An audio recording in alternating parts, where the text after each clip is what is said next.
தைப்பூசம் அன்னைக்கு காலைல எழுந்திரிச்சு பூஜை பண்ணலாம்னு சொல்லிட்டு சாமிக்கு பூ வாங்கிட்டு வர சொல்லியிருந்தேன். பூ வாங்கிட்டு சாமிக்கு பூஜையெல்லாம் பண்ணி முடிச்ச பிறகு நெக்ஸ்ட் எங்க வள்ளலார் சபைக்கு போகலாம் அப்படின்னு சொல்லிட்டு எல்லாரும் ஃபேமிலியா கிளம்பிட்டோம்.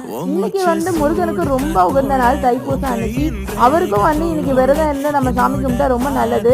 இந்த தடவை என்னால் விரதம் இருக்க முடியல, சாமி கும்பிட முடியல. நல்லா நிறைய தடவை ஊருக்கு போயிட்டு வர வேலை இருந்தனால என்னால் ப்ராப்பராக விரதம் இருக்க முடியாதுன்னு சொல்லிட்டு என்னால் செய்ய முடியல.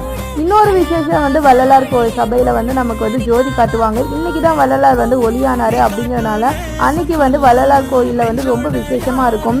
போகிற வழி ஃபுல்லாக பானகம், மோர், அதுக்கப்புறம் அன்னதானம், நமக்கு என்ன சாப்பாடு வேணுமோ அதெல்லாம் வாங்கி சாப்பிட்டு நல்லபடியாக சாமியெல்லாம் கும்பிட்டோம். ரொம்பவே ஹாப்பியானது. என் வீட்டுக்காரு, சின்ன பொண்ணு, பெரிய பொண்ணு எல்லாரையும் தூக்கி வச்சு சாமியெல்லாம் காட்டினாரு.